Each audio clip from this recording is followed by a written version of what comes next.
जी, अस्सलाम वालेकुम। आज काफ़ी वक़्फ़े के बाद मेरे साथ फिर मौजूद हैं खुशनूद अख्तर लाशारी साहब। साबका ब्यूरोक्रेट हैं, काफ़ी सीनियर पोज़ीशंस पर काम किया है। तो अब क्योंकि दोबारा पंजाब में एक तब्दीली की लहर आई है, टॉप ब्यूरोक्रेसी रीशफ़ल की गई है, तो मैंने सोचा कि इनसे गुफ्तगू की जाए और इनसे समझने की कोशिश की जाए कि ऐसा बार-बार क्यों होता है और इसका जो सूबे का एडमिनिस्ट्रेटिव स्ट्रक्चर है, उस पर क्या फ़र्क पड़ता है? तो खुशनूद साहब, आपका बहुत-बहुत शुक्रिया कि आपने वक़्त दिया। आपका बहुत-बहुत शुक्रिया कि आपने याद किया। तो खुशनूद साहब, मैं सबसे पहले आपसे ये पूछना चाहता हूँ कि अगर आप इस पोजीशन में हो, सर्विस में हो और आप एक अफसर हैं जिसको पूरे सूबे की ज़िम्मेदारी दी जा रही है और उसको ये पता है कि तकरीबन 6 महीने के बाद जो है वो अफसर तब्दील कर दिया जाता है, तो क्या थॉट प्रोसेस चलेगा आपके दिमाग में? आप क्या सोचेंगे कि इस चैलेंज को आप मीट कर पाएँगे या नहीं कर पाएँगे, कितना समझने में वक़्त लगेगा और इतने थोड़े से टाइम में पूरे सूबे का जो ज़िम्मेदार है, वो क्या अकम्प्लिश कर सकता है? देखिए, अगर इसमें आप ये देखें कि जो उस लेवल के ऊपर ऑफ़िसर्स होते हैं, हुँ, जो सीनियरिटी में, वो इतना तजुर्बा ले चुके होते हैं मुख़्तलिफ़ जगहों पे महकमों में काम करने के बाद, हुँ, कि वो बआसानी उस लीडरशिप पोज़ीशन में अपने आप को जो है वो एडजस्ट कर लें। हुँ, हुँ, और अगर उन्होंने उस सूबे में पहले काम किया हो, सेक्रेटरी मुख्तलिफ महकमों में, हुँ, तो ऑब्वियसली उनको फिर एक अंडरस्टैंडिंग जो है, वो भी महकमों की होती है। इसमें एक जो चीज़ अंडरस्टैंड करने की वो ये है कि अ, जितने भी लोग हैं वो सारे के सारे सूटेबल होते हैं। सारे के सारे वो जो हैं वो क्वालिफ़ाई करते हैं उस पोज़ीशन को, चाहे सेक्रेटरी की हो, चाहे फेडरल सेक्रेटरी की हो, चाहे चीफ सेक्रेटरी को अ, फ़िल अप करने की। हुँ, सो उसमें अगर जैसे आपने सवाल किया कि अगर मैं होता या मेरी जगह कोई भी होता, तो आई एम श्योर उसको वो एक चैलेंज समझ के अपने करियर में एक नई पोज़ीशन समझ के तो वो एक्सेप्ट कर लेते। हुँ, फिर आगे देखते कि उसको वो उन्होंने अपनी नज़र में, अपने अंदाज़ में कैसे चलाना। ठीक है। तो जो बुनियादी सवाल है वो ये है कि जब इतनी तेजी से तब्दीलियां होती हैं, तो क्या जो एडमिनिस्ट्रेटिव मशीनरी है सूबे में, जो लोग चीफ सेक्रेटरी के नीचे या आईजी के नीचे काम करते हैं, क्या उनको एक सेंस ऑफ डायरेक्शन मिलती है? क्या हर नए आने वाले आदमी के साथ, जैसे आपने कहा कि हर अफसर अपनी जगह कैपेबल होता है, क्या वो मशीनरी जो है वो इतनी वेल ऑयल्ड मशीन है कि उसको इस तब्दीली से कोई फर्क ना पड़े, या हर नए आने वाला जो अफ़सर है वो अपने साथ एक नया विज़न लेके आता है और उसके मुताबिक एडजस्ट करना पड़ता है? देखिए उसमें जो सूबे की जो जैसा पंजाब की है हुँ, इंतज़ामिया की, तो उससे मैं फ़ैमिलियर बहुत ज़्यादा हूँ। उसमें चीफ सेक्रेटरी का एडमिनिस्ट्रेशन में या पॉलिसी के बीच में बड़ा लिमिटेड रोल आता है। कोऑर्डिनेशन का रोल बहुत अहम है। हुँ, सो जितने सेक्रेटरीज़ हैं, हुँ, वो अपने चीफ मिनिस्टर के साथ बड़े करीबी तरीके से काम कर लेते हैं। ठीक है। क्योंकि रूल्स ऑफ बिज़नेस डिफाइन करते हैं उनका रोल। मिनिस्टर जो हैं वो भी अगर आप महकमे में देखें तो उनका लिमिटेड रोल है। सेक्रेटरीज़ एंड चीफ मिनिस्टर ये एक लिंक है। तो वैसे अग वैसे जी। मैं अगर इंटरजेक्शन करूँ, जो एडमिनिस्ट्रेटिव सेक्रेटरीज़ हैं मुख्तलिफ महकमों के, उनकी भी तकरीबन यही सूरत-ए-हाल है। मसलन जो इरिगेशन का सेक्रेटरी है, वो इन 3 सालों में 13 दफ़ा तब्दील हो चुका है। अब ये तो अननोन ही चीज़ है, ये तो पहले सुनी भी नहीं थी इस तरह की। लेकिन जो चीफ सेक्रेटरी की आपने बात की, वैसे टू बी फेयर ये अगर हम देखें तो 2000 के बाद अम, जो पहले मिलिट्री गवर्नर थे, जनरल सफदर थे, उनका टेन्योर शायद as governor head of the province 2 साल 2.5 साल का था। हुँ, उनके 3 चीफ सेक्रेटरी थे उस हुँ, टेन्योर में। ठीक है। फिर उसके बाद परवेज़ इलाही साहब का टेन्योर 5 साल का था, उन्होंने उनके 3 चीफ सेक्रेटरी थे। हुँ, शहबाज शरीफ साहब उसके बाद आए। पहला टेन्योर जो 2008 से 2013 में, तो उनके 3 चीफ सेक्रेटरी उन्होंने तब्दील किए। ठीक है। और जो दूसरा उनका टेन्योर था 2013 से 18 में, उसपे 4 चीफ सेक्रेटरीज़ थे। ठीक। सो हम to be fair to this administration इसके ऊपर ज़्यादा हम तवज्जो देते हैं, लेकिन जिसको लोग बेंचमार्क बना के बात करते हैं हुँ, कि जी वो बहुत जो अच्छी एडमिनिस्ट्रेशन दे रहे थे, 4 तो उन्होंने भी अपनी पिछली एडमिनिस्ट्रेशन में चीफ हुँ। सेक्रेटरी थे।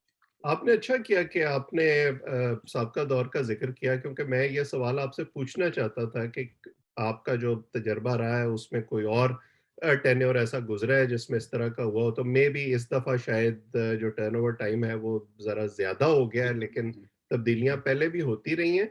तो आपके ख़्याल में इन तब्दीलियों की वजह क्या होती है बुनियादी तौर पर? क्या एक पर्सनैलिटी क्लैश होता है या अफ़सर की परफ़ॉर्मेंस होती है? क्यों ये अफ़सर तब्दील किए जाते हैं? क्योंकि अमूमी तौर पर तो हमने ये सुना है कि एक जगह पर जब आपको तैनात किया जाए सिविल सर्विस में, तो आपको 3 साल की मुद्दत मिलनी चाहिए। True. The rules of business यही कहती हैं कि जो 3 साल हैं कम से कम वो उसको दीजिए चाहिए जाए कि कोई जो ऑफ़िसर है उससे कोई ऐसी कोताही हो हुँ, जिसकी वज़ह से उसको हटाना ज़रूरी हो जाए, वरना तो नॉर्मल टेन्योर 3 साल का होना चाहिए। हुँ, लेकिन अगर इसको आप देखें कि चीफ सेक्रेटरी की पोज़ीशन जो है वो अगर सूबे के इंतज़ामी हेड की है, तो उसके पैरेलल एक secretariat chief minister secretariat create हो गया हुँ, ओवर द ईयर्स। हुँ, जिसकी वजह से ये जो एक चीफ मिनिस्टर के सेक्रेटेरिएट पे और जो एडमिनिस्ट्रेटिव जो सेक्रेटेरिएट जो सिविल सेक्रेटेरिएट उसके बीच में एक किस्म की एक खींचातानी है उसके बीच में, ठीक है। जिसकी वजह से जो लोग हैं नीचे एडमिनिस्ट्रेशन के उनको दिक्कत होती है to seek guidance, to hmm, seek policy directions and to framework जो उनका होता है उसके बीच में काम करने के लिए। हुँ, और ये पहले नहीं था। I mean this is not the way the provincial civil service was devised ठीक है। हुई थी।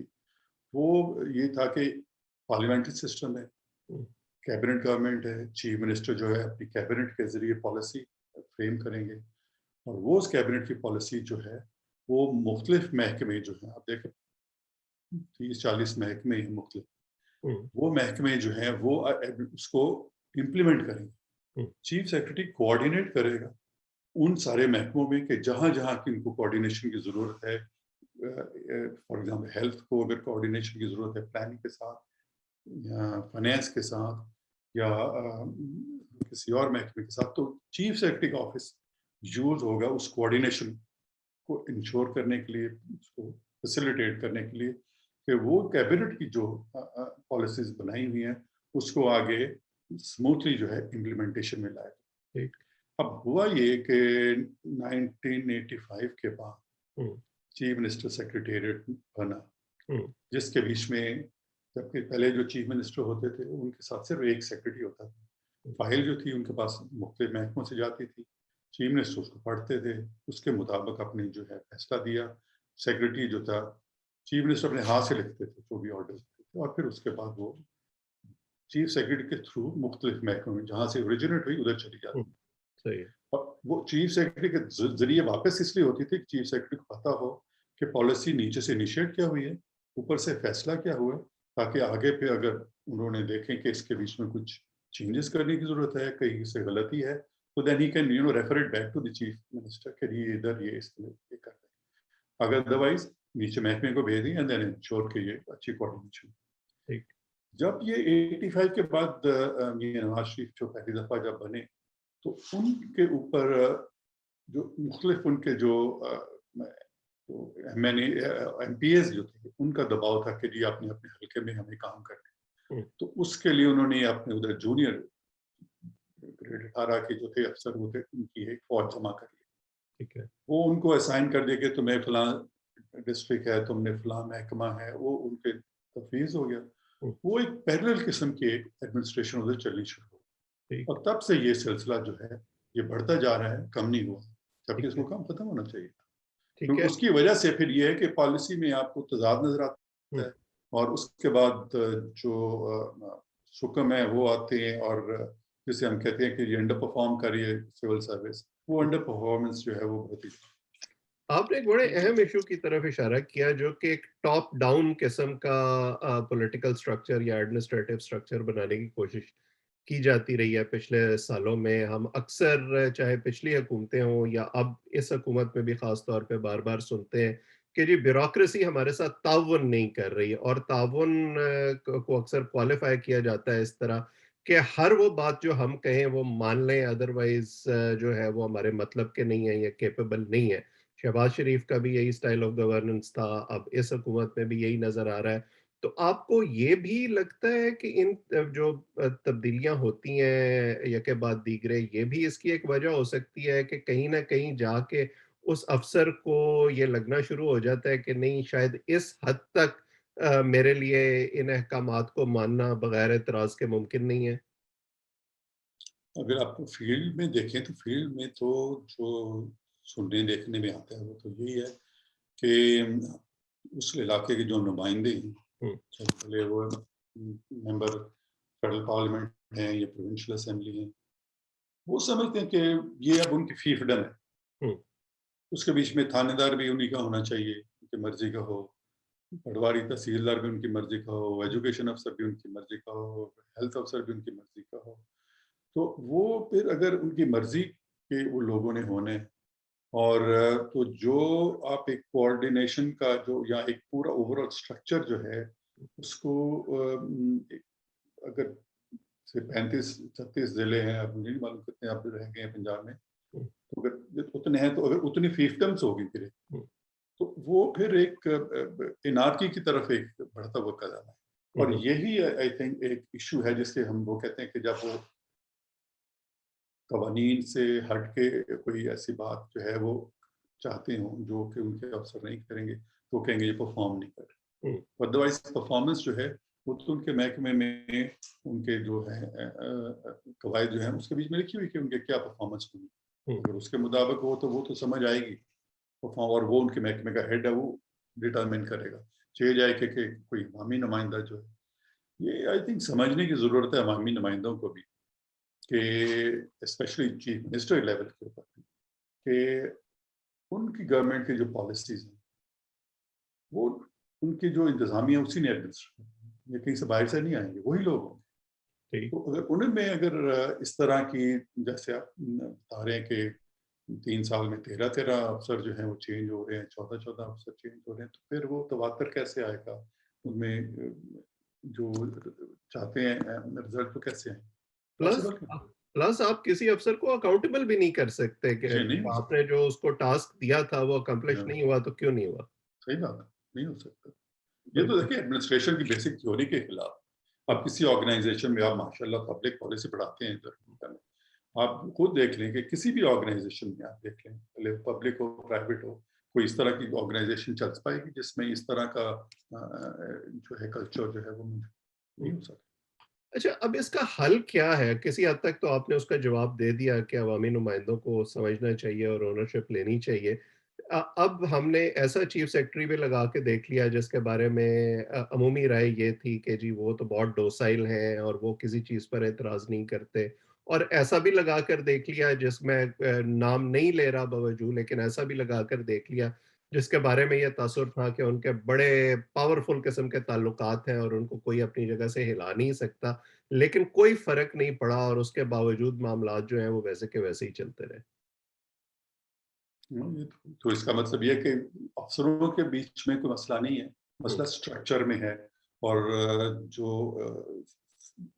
ये आधा तीतर आधा बटेर किस्म की आप इंतज़ामिया चलाने की कोशिश कर रहे हैं, उसके बीच में इश्यूज़ हैं। उसको रिज़ॉल्व करने की ज़रूरत है और ये आई थिंक अम, जो पॉलिटिकल लीडरशिप है वो सोचे उसको कि आफ्टर 2 साल के बाद इस गवर्नमेंट की अकाउंटेबिलिटी का भी वक़्त आएगा, वोटर जो हैं वो सोचेंगे कि क्या हुआ, तो क्या उस वक़्त फिर आप ब्यूरोक्रेसी को ही गाली दे दे के जो है वो वोट लेंगे या अपनी अचीवमेंट्स जो हैं वो दिखाएँगे, और हुँ, अचीवमेंट्स के लिए ही ब्यूरोक्रेसी।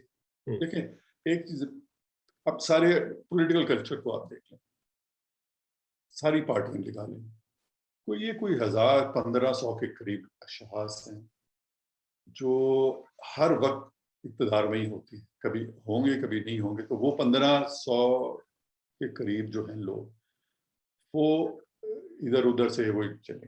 हुँ, जो नीचे जो ब्यूरोक्रेसी है जिसको हम एडमिनिस्ट्रेशन कहेंगे कि हमें उसके हेल्थ या एजुकेशन कहें नहीं, क्योंकि वो तो एक बहुत बड़ी ब्यूरोक्रेसी है। हुँ, लेकिन ये जो एडमिनिस्ट्रेटिव सर्विसेज हैं जो इनके हैं, ये भी तकरीबन कोई 1000-1200 ही जो सूबे के बीच में तैनात हैं। ये भी वही हैं, इनके इन्हीं के ज़रिए उन्होंने काम। Hmm, so I think they need to come to some consensus कि देखिए हमारा रोल जो है, अगर हमने पॉलिसी जो है उसके बीच में अपने इनपुट देना है, तो let's focus on those policy matters, policy issues. अगर हमने हर चीज़ जो है वो जो काउंसलर ने करनी थी वो एमपीए ने करनी है या सूबाई वज़ीर ने करनी है, तो फिर वो जो बड़ी पिक्चर है, जो बिग पिक्चर है, वो उनकी ख़त्म हो जाएगी। हुँ, और अगर यही उन्होंने चाहते हैं कि नहीं, हम हमारी जो कॉन्स्टिट्यूएंसी है उसके बीच में हमारा जो है वो रोल उस तरह हो, then design the system in such a way कि वो आप हर ज़िले को जो है वो इतना बाख्तियार बना दें। उनकी डिस्ट्रिक्ट काउंसिल, उनका सिटी का मेयर, वो जो है वो इलेक्ट हो के आए। हुँ, उधर की पुलिस सर्विस जो है वो लोकल डिस्ट्रिक्ट की हो, उधर से ही वो भर्ती हो और उधर ही वो परफॉर्म करे। उधर के जो बाकी जो अफसरान जो हैं वो भी लोकल हों। फिर ये है कि वो उधर की कॉन्स्टिट्यूएंसी के लोग जो हैं वो फिर अकाउंटेबल ठहराएंगे अगर किसी का कोई काम जो है, क्योंकि ये अफसर जो हैं ये तो चले जाएंगे कि एक जिले से निकल के दूसरे में चला जाएगा, तीसरे में चला जाएगा, तो वो अकाउंटेबल तो उसको कोई भी नहीं कर पाएगा किसी बात में। सो अगर तो जो ओरिजिनल सिस्टम है या तो उसको चलने के लिए जो है वो उसको सांस लेने के लिए, उसे चलने के लिए उसको स्पेस दें, हुँ, या हुँ, फिर नया सिस्टम डिवाइस करें जिसमें हर जिला जो है वो अपना एक इंतजामी स्ट्रक्चर है उसको बनाए और चलाए। ये इस बिल्कुल, तरह चल नहीं सकता जिस तरह आप बता रहे हैं कि ये हो रहा है, ये पॉसिबल। बिल्कुल ये तो सही आई और थिंक गवर्नमेंट की डेफिनेटली ये नुकसानदेह है। बिल्कुल, आपने अब जो ये खींचातानी होती है हमारे यहाँ फेडरल ब्यूरोक्रेसी और प्रोविंशियल ब्यूरोक्रेसी के बीच में और ख़ास तौर पे जो प्रोविंशियल सर्विस है, उनके अफ़सरान की जो ये शिकायत होती है कि हमें अच्छी पोस्टिंग्स नहीं मिलती, उसका भी आपने किसी हद तक जवाब दे दिया है कि उसका हल यही है कि आप प्रोविंशियल जो ब्यूरोक्रेसी है और लोकल लेवल पे जो आपका एडमिनिस्ट्रेटिव स्ट्रक्चर है, उसको मज़बूत करें। और दूसरा ऑन अ लाइटर नोट अगर मेरी अपने तमाम दोस्तों और रिश्तेदारों से नहीं बनती, तो उन सब में ख़ामियाँ ढूँढने के बजाय शायद मुझे कभी ये भी सोचना चाहिए चाहिए कि मेरे अपने सही अंदर क्या ख़ामी है जिसको ठीक सही करने की ज़रूरत है। फाइनली मैं आपसे ये पूछता हूँ, हमारे यहाँ अब अगले इलेक्शन की बातें शुरू हो गई हैं और उस हवाले से इलेक्ट्रॉनिक वोटिंग का बहुत तज़किरा हो रहा है कि फूल प्रूफ बनाने के लिए और जो रिगिंग के इल्ज़ामात हैं, उनसे जान छुड़ाने के लिए इलेक्ट्रॉनिक वोटिंग कराई जाए। अब उस पर ऑपोज़िशन बीइंग ऑपोज़िशन ज़ाहिर है उन्हें तो हमेशा एतराज़ हर चीज़ पर करना होता है। लेकिन अब इलेक्शन कमीशन ने भी कोई 37 एतराज़ात उठाए हैं इस प्रोसेस पर जिस तरह से हुकूमत इसको इंट्रोड्यूस करना चाहती है। जो एक्सपर्ट्स हैं उन्होंने भी इस पर एतराज़ उठाया है कि इसको इतनी जल्दी में लागू नहीं करना चाहिए। तो मैं आपसे ये पूछता हूँ कि आपने ज़ाहिर है अपने करियर के दौरान जो इलेक्टोरल प्रोसेस है उसको मॉनिटर भी किया है, उसको ओवरसी भी किया है मुख्तलिफ हैसियतों में। हमारे यहाँ जो इलेक्शन है, उसका करवाना एक एडमिनिस्ट्रेटिव इश्यू है या एक पॉलिटिकल इश्यू है? इलेक्शन तो एक ऑब्वियसली एक एडमिनिस्ट्रेटिव इशू है, हुँ, हुँ, क्योंकि पॉलिटिकल इशू हो तो फिर उसकी जो इंडिपेंडेंस जो है उस प्रोसेस की, हुँ, वो बड़ी कॉम्प्रोमाइज हो जाए। हुँ, इसीलिए जो है इलेक्शन कमीशन है वो बनते हैं और इसलिए उनको एपॉलिटिकल जो है समझा जाना चाहिए और समझा भी जाता है हुँ, इसको। और इसलिए I think it's an administrative issue. इसमें इशू जो मेरी नज़र में है वो ये है कि इलेक्ट्रॉनिक अपनी जगह तो कोई भी आप टेक्नोलॉजी ले लें, तो टेक्नोलॉजी में तो कोई नुक्स नहीं होता। हुँ, टेक्नोलॉजी को इम्प्लीमेंट करना जो है, तो बातें उसी में होती हैं सारी की सारी। हुँ, हुँ, अब एक मुल्क जिसके बीच में कोई तकरीबन 60-70% आबादी जो है वो अनपढ़ है या इतनी तालीम नहीं है जिनको कि वो इस टेक्नोलॉजी की जो बारीकियां हैं उसको समझ सकें। हुँ, उसमें ही एक ऐसी टेक्नोलॉजी आप इंट्रोड्यूस कर दें जिसको कोई भी ना पाए, तो आई थिंक उसमें बड़ी दिक्कतें आएंगी। उसकी आउटकम जो है, पहले इलेक्शन जो है उनके आउटकम्स होते हैं वो कंटेस्टेड होते हैं, हुँ, तो इसका तो एक आई थिंक एक और सिलसिला जो है वो शुरू हो जाएगा। ठीक है। So I think it's a good administrative issue होता तो election commission would have then thrown this up to the government कि ये हमें ये इशू चाहिए। लेकिन तो अगर ये पॉलिटिकल इशू है तो obviously then it's for the politicians to decide। तो अगर इलेक्शन कमीशन की ज़िम्मेदारी है कि वो इलेक्शन करवाए और इंश्योर करवाए कि वो प्रोसेस स्मूथ चले और इसीलिए हमारे यहाँ निगरान हुकूमतें भी बनती हैं। तो फिर ये हुकूमत क्यों मुसिर है कि जिस तरह से इन्होंने ये सोचा है इलेक्ट्रॉनिक वोटिंग करवाने का, और जो उसका तरीका इनके ज़हन में है, उसको उसी तरह से इम्प्लीमेंट किया जाए? तो आप बेहतर समझते होंगे एज़ अ पॉलिटिकल ऑब्जर्वर। मेरी नज़र में अगर इसको इम्प्लीमेंट करना भी है, हुँ, तो तमाम जो पॉलिटिकल पार्टीज़ जो हैं, जो रिप्रेजेंटेड हैं असेंबलीज़ में, बाहर जो है उनको तो छोड़ दें, जो रिप्रेजेंटेड हैं असेंबली में, वो सारों को मुत्तफ़िक होना चाहिए, हुँ, ताकि इसके ऊपर उँगली ना उठे। हुँ। देखिए, जमहूरियत हमारे मुल्क में ऑलरेडी पहले बड़ी, और इसके ऊपर अगर और इस तरह के जो हैं वो उँगलियाँ उठेंगी, तो ये तो फिर वीक से वीकतर होती जाएगी, हुँ, कमज़ोर तरीन हो जाएगी। और फिर जो लेजिटिमेसी जो गवर्नमेंट जो भी आएगी, उसकी लेजिटिमेसी जो है वो उसके ऊपर उँगलियाँ उठती रहेंगी।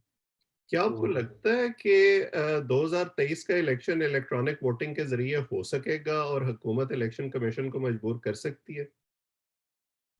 अब तो election commission he I think इससे देख पाएगा, क्योंकि उनका अपना जो एक्सपीरियंस है पिछले 4 सालों से, स्पेशली अभी जो नए इलेक्शन कमिश्नर आए हैं, चीफ इलेक्शन हुँ, कमिश्नर, और उनके साथ जो कमिश्नर जो नुमाइंदे आए हैं इलेक्शन कमीशन में, उन्होंने पीछे बाई इलेक्शंस भी कराए हैं, and they have a fair knowledge of the limitations जो उनके आते हैं। तो I think they they be in a better position to say कि ये पॉसिबल होगा कि नहीं। हुँ, क्योंकि अभी टाइम जो है वो तो 2 साल, कोई इतना ज़्यादा टाइम है भी नहीं उसमें। बिल्कुल सही, और उनका और तो मशीनें जो हैं वो कहाँ बननी है, कहाँ से आनी है, इसका भी कोई पता नहीं। बिल्कुल सही, ख़ासे तहफ़्फ़ुज़ात हैं, और अभी तक काफ़ी सारी चीज़ें जो हैं वो जैसे कहा जाता है कि अप इन द एयर है। देखते हैं कि इसका क्या नतीजा निकलता है। आपसे इस हवाले से आइंदा भी गुफ्तगू का सिलसिला जारी रहेगा। आपने वक़्त दिया, आपका बहुत शुक्रिया। वो तमाम लोग जो इसको देख रहे हैं, अगर आप चाहें तो चैनल को सब्सक्राइब करें ताकि ये गुफ्तगू आइंदा भी आप तक पहुँचती रहे। आज इतना ही, आप सबका बहुत-बहुत शुक्रिया।